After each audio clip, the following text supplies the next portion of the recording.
Boa noite, irmãos. Graças a Deus por estarmos aqui nessa plataforma digital, compartilhando mais uma vez a palavra do Senhor. Hoje teremos mais uma pregação na Epístola de Paulo aos Coríntios, especificamente no capítulo 13. Hoje teremos esse estudo bíblico que visa a edificação dos irmãos. Espero que seja grandemente proveitoso para as vossas vidas. Não será hoje feito de modo uma transmissão online, mas os irmãos acompanham a gravação e o conteúdo pelo YouTube, e nós vamos compartilhar como os irmãos vão receber logo mais à noite. Hoje continuaremos a falar sobre o amor bíblico, de acordo com o modo que as Escrituras o tratam dentro do capítulo de 1 Coríntios, capítulo 13, especificamente. Nós notamos naquele capítulo especificamente uma série de explicações sobre o que é autenticamente o amor. Já passamos pelas explicações dos versículos 1 a 3, que mostra que o foco em esforços, por maiores que sejam e por mais grandiosas que sejam as ações, sem o amor nada vale. Essa é a suma do ensino dos primeiros 3 versículos de 1 Coríntios 13. Nós vamos hoje tratar dos versículos 4 a 7 em suas especificidades e buscaremos entender como o amor tem relação com o mais profundo altruísmo e como o amor é a completa antítese do egoísmo. Então, nós vamos ler o texto que estaremos a notar, observar os detalhes hoje e logo após orar, pedir entendimento ao Senhor para prosseguir com a explicação e interpretação. 1 Coríntios 13, podem abrir, dos versículos 4 a 7. 1 Coríntios 13, do 4 a 7, assim diz a palavra. O amor é paciente, é benigno. O amor não arde em ciúmes, não se ufana, não se ensoberbece, não se conduz inconvenientemente, não procura os seus interesses, não se exaspera, não se ressente do mal. Não se alegra com a injustiça, mas regozija-se com a verdade. Tudo sofre, tudo crê, tudo espera, tudo suporta. Façamos uma oração. Senhor Deus amado Pai, em Tua presença chegamos para compartilhar a palavra de Deus, os irmãos nos seus lares, eu também no meu lar, para observar cada linha, cada letra e buscar a edificação e correção dos nossos pensamentos e práticas, para assim vivermos debaixo do Teu amor e honrando o Teu conceito de amor. O Senhor nos ensinou em detalhes e aqui está tudo o que deixaste para nós. Nos ajuda a compreender, Pai, as perfeições do amor e como elas são opostas ao egoísmo e como elas estão em ampla concordância com o altruísmo. Me ajuda a explicar a Tua palavra aos irmãos, que a interpretação seja exata e coerente, para que assim a palavra tenha autoridade sobre nós. Em nome de Jesus, Pai, peço isso e ore agradecendo. Amém. Irmãos, então prosseguimos nessas exposições de 1 Coríntios 13. A primeira delas foi há 2 semanas atrás e já dei uma breve explicação, não quero me delongar mais nos 3 primeiros versículos, mas já dá explicações iniciais que ajudem-nos a entender os versículos 4 a 7. Irmãos, a título de introdução, é muito importante nós considerarmos que o amor bíblico ele é apresentado de modo diferente do amor segundo o mundo, ou segundo a gente vê nas filosofias, nas músicas, que o mundo tem largamente divulgado, e nós chegamos a ter até conhecimento. O amor bíblico ele não é um mero sentimento, ainda que o envolva, não faz parte do âmago da essência do que é o amor de fato, segundo o Senhor. Esse texto que está na nossa frente é uma prova disso, uma prova cabal, uma vez que ao descrever o amor, o apóstolo Paulo não utiliza-se adjetivos, mas ele se utiliza de verbos. Todas as palavras que indicam descrição ou procedimento nesse trecho todo, todas elas são verbos e verbos que indicam uma ação que tem grande alcance de tempo, ou seja, uma ação em que aquele que exerce de fato o amor vai permanecer executando essa ação. Então, irmãos, está claro por meio da forma com que o apóstolo escreve de que o amor é ação e não abstração, como constrói John MacArthur.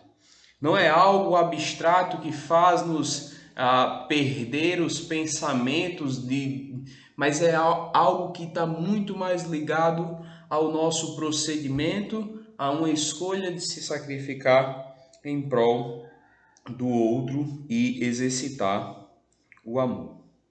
De fato, irmãos, nós vemos nos versículos os verbos indicando que nós devemos tomar uma ação em direção do amor. E isso vamos ver em maiores detalhes nas explicações dos versículos mais à frente. Ainda a título de introdução, quero vos fazer lembrar algo que disse na última vez, de que o conceito de amor apresentado em 1 Coríntios 13, de modo histórico e para a igreja que recebe a carta, ele visa contribuir substancialmente para a resolução dos problemas do exercício dos dons na igreja e de como isso estava sendo realizado sem amor. E todo esse hino, essa bela corrente de conteúdo acerca do amor em 1 Coríntios 13 vem a mostrar como o apóstolo trabalha conceitos elevadíssimos de prática que vêm do amor para resolver problemas pontuais na igreja. Então, todo esse capítulo visa lidar também com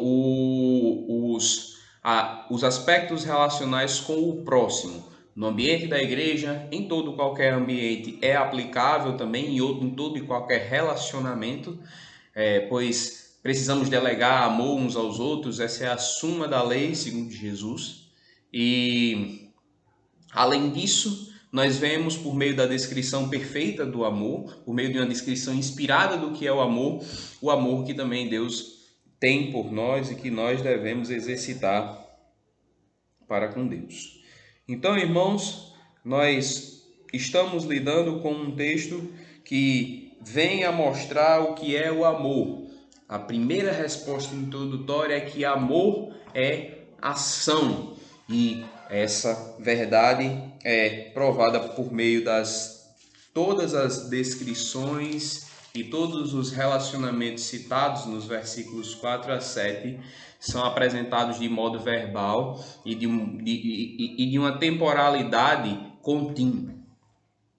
Então, irmãos, prosseguimos e quero, para poder resumir esses 4 versículos em uma frase, fazer os irmãos pensarem em 2 conceitos. Em uma frase, eu diria que o amor é o contínuo exercício de atos de altruísmo e o contínuo distanciamento do egoísmo. Em uma frase, nós poderíamos resumir o amor apresentado segundo 1 Coríntios 13, 4 a 7, como o amor como um contínuo exercício de atos de altruísmo e um contínuo distanciamento do egoísmo. Há uma breve explicação acerca do que é altruísmo, é dar uma preferência ao outro, servir e estar disposto a se sacrificar pelo próximo. E o egoísmo, como é uma palavra mais comum e usual do que o próprio altruísmo no nosso uso diário, é pensar em nós mesmos. E nós vamos ver como as características verbais dos versículos 4 a 7 se encaixam ou no altruísmo ou no distanciando-se do egoísmo, para assim descrever bem o amor.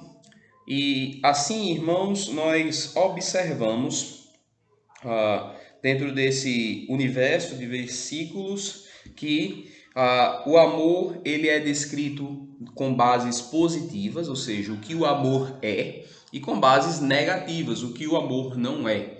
E é muito interessante que ao descrever detalhadamente o amor nessas formas verbais, o apóstolo utiliza mais coisas para explicar o que o amor não é do que o amor é. Então, irmãos, vamos delegar atenção. As divisões, já adianto para os irmãos, serão duas para a gente compreender esses versículos que são totalmente descritivos.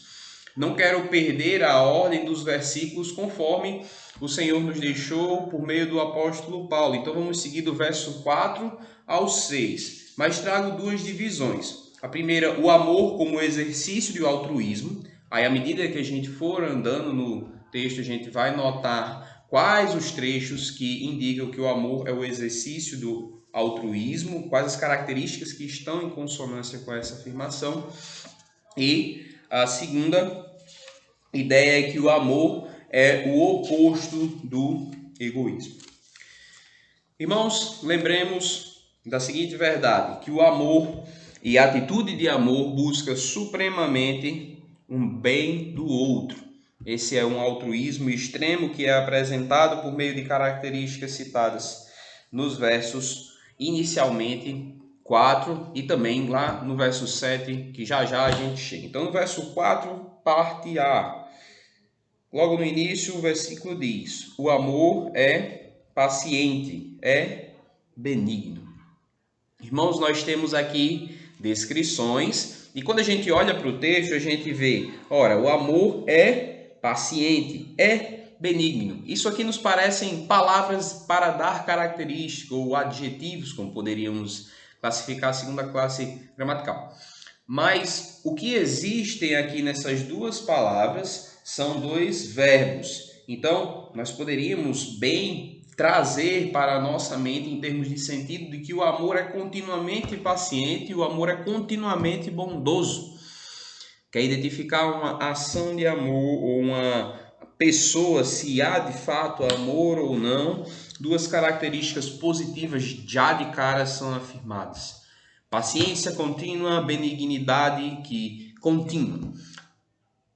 Para explicarmos cada um desses termos de modo mais exato, mais aprofundado, paciência nesse versículo, em sua forma verbal, traz a ideia de um estado de calma emocional diante de provações ou situações adversas. Isso é caracterizado pela ausência de reclamações ou irritação. Então, uma pessoa que de fato ama, pois o amor vai exigir dela essa ação, ela tem uma ação de paciência. E essa paciência, ela vem de uma calma emocional, não à parte das circunstâncias, mas é uma calma emocional diante de adversidade. O amor apresentado por meio dessa palavra é um amor que se mantém paciente ainda que as coisas estejam extremamente adversas até. Irmãos, não digo que isso é fácil, mas faço vos ver por meio do versículo de que o amor é uma ação e a primeira ação citada é a ação da paciência. Não perder a calma com o outro ou com a situação, se envolver mais pessoas, como era na igreja de Corinto, uma vez que a situação esteja desfavorável ao que você pensa ou faz. Partindo para o segundo termo que descreve o amor, logo de cara aqui, é que o amor é também benigno. O amor está pronto a conceder algo benéfico a outra pessoa num ato de bondade. Irmãos, isso é maravilhoso, nós podermos delegar, dar ao outro, e isso em qualquer área, seja financeira, seja em dar a nossa disposição. Lembremos da palavra citada em Atos capítulo 20, mais bem-aventurado é dar do que receber. Então, irmãos, notem bem, a benignidade apresentada é uma disposição a dar, e isso está aliado também com o conceito anterior de paciência, que é manter o seu estado de calma, de não querer revidar, ainda que as situações estejam adversas. Irmãos, eu falei que as duas divisões bem claras seriam que o amor é apresentado essencialmente como exercício do altruísmo. Por que eu falo exercício? Porque é apresentado nesses versículos como uma ação. E o amor também é o exercício de se opor ao egoísmo. Não vou fazer primeiro o primeiro ponto com o exercício do altruísmo e depois o segundo ponto, o exercício de se opor ao egoísmo, porque o texto não está nessa sequência. Antes o apóstolo Paulo começa a falar de duas características que mostram o exercício do altruísmo por parte do amor, e agora ele vai vir para uma série de características de um exercício do amor que deve se opor ao egoísmo. As características são, seguindo na sequência do texto. Versículo 4 diz: o amor não arde em ciúmes. A ideia, irmãos, aqui é que o amor não tem um sentimento pelo outro de inveja ou ressentimento. Isso é bem interessante notar, como já dentro da epístola de 1 Coríntios, Paulo vai mostrar que o amor edifica, em contrapartida, o saber pode ensoberbecer. E de igual modo, no contexto imediato, nos capítulos 12 e 14, os problemas relacionados aos dons espirituais ou supostos e a prática de culto em si, que envolvia uma questão comunitária, mostra que poderia haver por parte daqueles um sentimento de inveja. Tanto é que o apóstolo Paulo faz-se necessário mostrar quais os dons são mais preponderantes, quais os dons que estão em maior escala de proveito para a edificação. Então, meus irmãos, nós notamos que uma atitude de amor, um exercício do amor, deve ser distanciado de inveja e ressentimento. Então a gente já vê um quê de egoísmo nisso e vamos continuar a ver na sequência. Inveja e ressentimento são indicações de ausência de amor. Ufana, não se ufana, o amor não se ufana. Uma palavra bem diferente, mas a ideia é de ser uma pessoa que se elogia de forma excessiva, quer pôr-se num lugar, num pódio mais alto por si mesmo, né? É interessante como até o livro de Provérbios trata como insensatez elogiar-se a si mesmo. Então, irmãos, aquele que é falto de amor muitas vezes tentará por si mesmo dar honra ao seu próprio ser. Mais uma vez demonstrando egoísmo. O amor também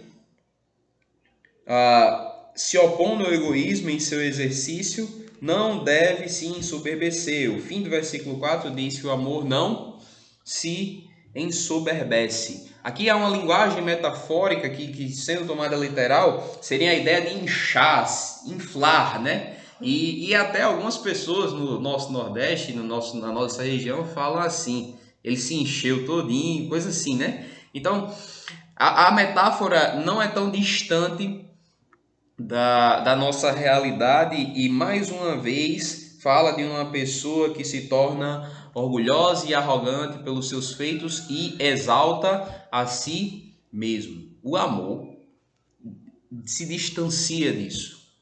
Aquele que exalta a si mesmo não terá a exaltação do Senhor, porque Deus resiste aos soberbos, mas dá graça aos humildes. Irmãos, ainda prosseguindo, agora iniciando o versículo 5, diz o texto que o amor não se conduz inconvenientemente. Como as próprias palavras se mostram claras, o amor não está... A pessoa com atitude de amor, exercitando o amor, ela não está em momento algum se conduzindo como que tivesse a buscar incomodar o seu próximo. E, irmãos, isso muitas vezes acontece quando as pessoas estão com dificuldades, contendas. Elas têm atitudes para desagradar o outro e fazem isso propositalmente. Irmãos, que como cristãos isso não ocorra em nosso meio. Que Deus nos ajude a ver que nós devemos nos portar de um modo propício ao nosso irmão e ser bom para com ele, ainda que ele fosse ou estivesse agindo como nosso inimigo. Assim age a pessoa que está vivendo em conformidade com o amor de Deus. Podemos viver na busca desse amor, mas faltar com algumas dessas características, mas não perder a esperança de que podemos melhorar nisso também. Para isso a palavra foi deixada aos coríntios, para isso a palavra foi deixada para nós, porque temos debilidades e coisas a resolver no nosso prosseguimento em santificação. Faço-vos lembrar isso aqui no meio da explicação do versículo 5 para lhes mostrar de que não há uma visão nossa para esse texto, não deve haver uma visão nossa para esse texto como algo impossível de se realizar, mas como algo que deve ser buscado continuamente, debaixo da graça do Senhor e do amparo e do conforto dele, sempre querer melhorar e se santificar nessas matérias. Irmãos, o versículo 5 ainda fala que o amor não procura os seus próprios interesses. Esse trecho, procura, em seu significado, tem a ideia de pedir algo de uma forma toda especial. O amor, ele está pronto a ver e a buscar as coisas que estão no interesse de Deus, baseados no que o Senhor deixou. A atitude de amor, de fato, ela vai se distanciar e sempre vai se policiar a dizer: será que isso que eu quero é cogitação do meu coração? Por que eu quero isso? E esse trecho de 1 Coríntios 13 fala muito a essa pergunta que podemos fazer a nós mesmos para nos sondar e pedindo também que o Senhor nos sonde, pois Ele nos sonda muito melhor. Irmãos, não procura os seus próprios interesses, mais um exercício que se opõe ao egoísmo. Está sempre disposto a buscar o interesse do Senhor em primeiro lugar e do próximo como se fosse o nosso. Assim exerce, assim age o amor. E a pessoa que age em amor, age em conformidade com isso. O texto ainda continua a dizer que o amor não se exaspera. Ainda em descrição, a ideia é de que aquele que age em amor, que está sendo buscando a correção do seu procedimento nesse sentido, ele não fica irritado ou revoltado com alguém e envolvendo intensa preocupação emocional. Irmãos, é uma grande luta muitas vezes nós sermos ofendidos e não darmos o troco. Uma luta interna começa. Você sabe que é errado fazer, ou dar o troco, ou dar a resposta do tamanho do mundo, ou sempre ter um olhar e uma ação vingativa. Entretanto, o amor não se exaspera. Não está pronto a dar lugar à ira e à revolta em lugar do amor. Assim age aquele que exerce o amor que se opõe ao egoísmo. Ainda continua com os negativos que se opõem ao egoísmo, e o texto diz ainda que a pessoa que está em amor, o próprio amor, não se ressente do mal. A ideia da palavra ressente em significado é bem interessante para o esclarecimento do termo aqui. Ressente traz a ideia de fazer um registro mental de um acontecimento com vistas à lembrança e reação futura.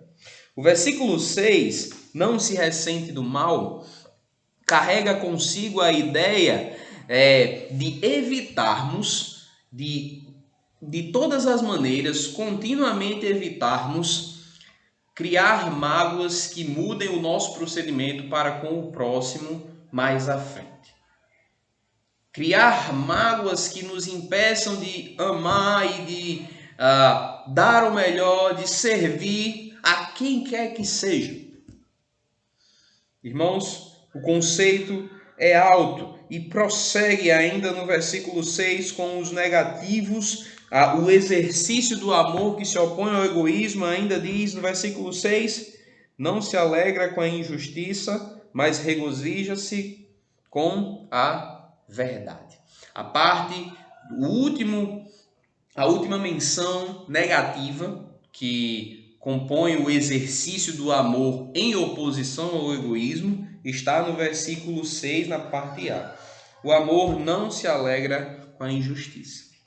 É tremendamente característico da natureza humana sentir prazer em infortúnios dos outros. A grande prova disso são os nossos telejornais, muitos deles com altíssima audiência, alguns deles até em horários bem cedo, que só mostram a injustiça e mais injustiça, e tem gente que não vê aquilo para se informar, mas parece ter uma espécie de deleite maluco, coisas assim. Podemos nos encontrar nesse tipo de estado e parece ser próprio da humanidade, e a humanidade que tem a Cristo precisa lutar contra isso, pois o amor não se alegra com a injustiça. Não há alegria em ato injusto qualquer que seja. Quer no sentido de desgraça, quer no sentido de más ações, esse termo injustiça, que também pode ser traduzido como iniquidade, deve estar distante demais, longe, completamente à parte do que o crente considera como algo bom. Irmãos, a série de menções verbais do exercício do amor que o apóstolo Paulo traz, que são negativas, e essas negativas evidenciam uma oposição ao egoísmo, elas acabam aqui, na parte A do versículo 6. Então voltamos para outra ideia, seguindo o fluxo da argumentação do apóstolo Paulo, que o amor é o exercício do mais alto altruísmo. E o versículo 6, na parte B, diz... Vou ler da parte A, pois a parte B faz um contraponto à parte A como um par. Não se alegra com a injustiça, mas regozija-se com a verdade. O amor só tem deleite quando ele é regozijado com a verdade. A verdade da palavra, a verdade dos fatos, caminhará e levará o amor ao seu ápice e à sua grandiosa forma de se apresentar. Amor que é baseado em mentiras não é amor. A verdade é basilar para que o amor manifeste toda a sua grandeza. Como dito pelo texto, manifeste toda a sua alegria. A palavra regozijo, ela é a mesma palavra para alegra, lá no início do versículo 6, só que com um trechinho antes que indica conjuntamente. Então, esse regozijo conjunto é sinal de que o amor trará felicidade compartilhada e de que também o amor não pode regozijar-se quando a verdade é negada. Então, nós vemos que o amor, ele, para ter seu ápice, ter seu momento de alegria, como citado no versículo 6, e regozijo, ele deve estar baseado e conformado com a verdade. Irmãos, o amor como exercício de altruísmo, ele vem a concluir sua ideia aqui no versículo 7. O amor, pois todas essas descrições do versículo 7 remetem ao amor, e diz assim: tudo sofre, tudo crê, tudo espera, tudo suporta. Aqui nós temos 4 menções positivas de como o exercício do amor ele é totalmente, completamente ligado ao altruísmo. O versículo 7 nos apresenta uma disposição abrangente do amor. Que tipo de situação poderia me liberar de cumprir todas essas ações que descrevem o amor? Logo mais acima, que tipo de situação? Nenhuma. Por quê? Porque o amor tudo sofre. O amor sabe, irmãos, que as situações e as pessoas podem nos decepcionar, mas aquele que age em amor e que está em consonância com a descrição do amor aqui, ele está a ponto a sofrer qualquer coisa. Isso é o amor bíblico.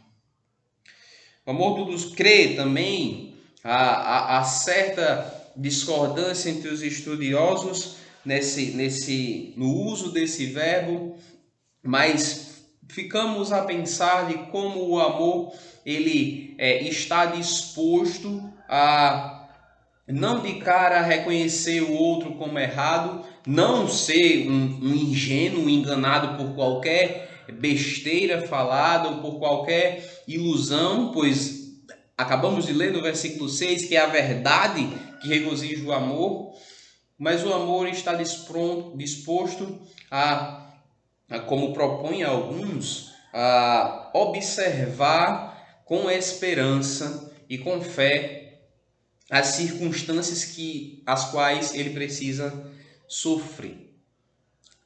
Muitas vezes, aquele que age em amor, o amor autêntico, o amor bíblico vai sofrer, mas vai ter o consolo de Deus. Ele vai ter a esperança, como dito na sequência do versículo. Tudo espera. No tempo devido, todas as coisas hão de acontecer, e uma das características do amor é o exercício de um viver esperançoso. E por fim, tudo suporta, continua a suportar, apesar das dificuldades e do sofrimento. Irmãos, é maravilhoso como esse último termo mostra que o amor permanece. Logo mais em 1 Coríntios 13, mais à frente, vai falar sobre a permanência eterna do amor. O céu, a eternidade com Deus será uma esfera de amor. E o último trecho e termo do versículo vem a mostrar que o amor, ao tudo suportar, não será quebrado pela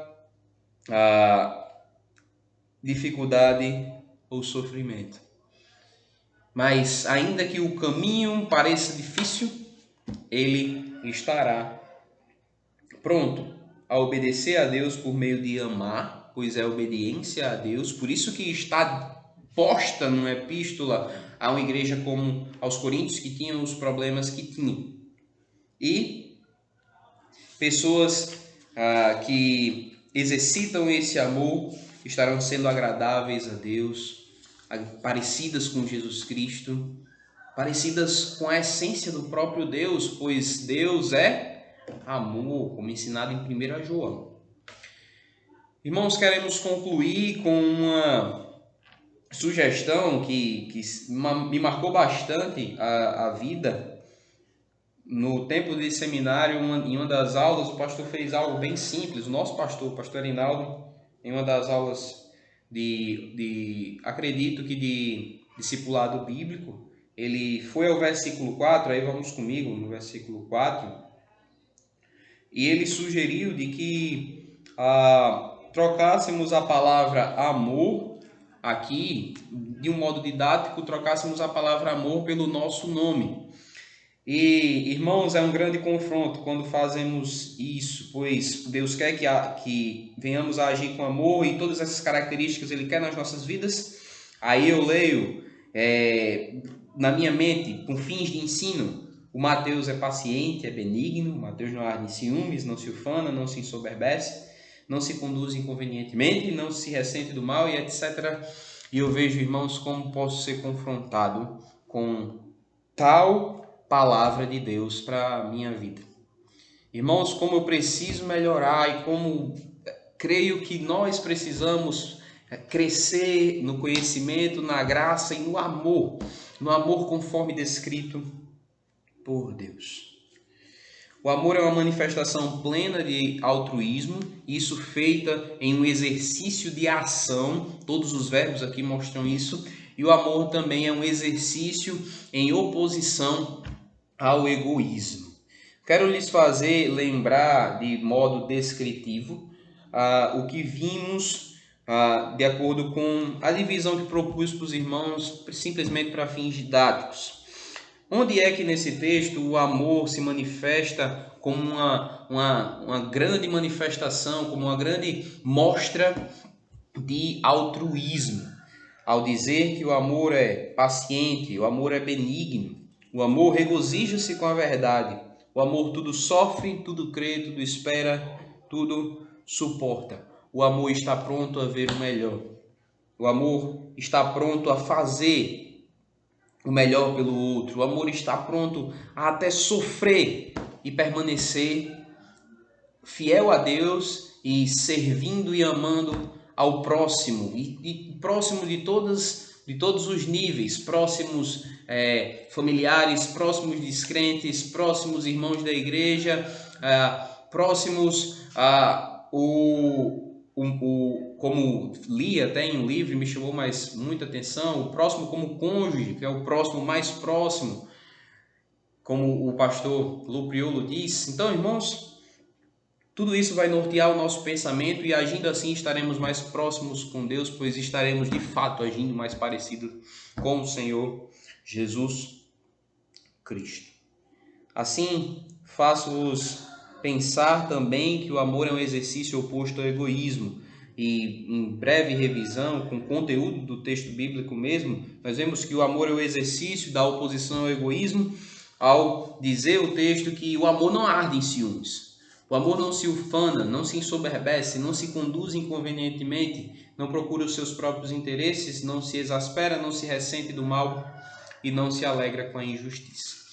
Em um universo de 4 versículos, nós temos uma descrição muito detalhada da parte de Deus para nós do que é o amor.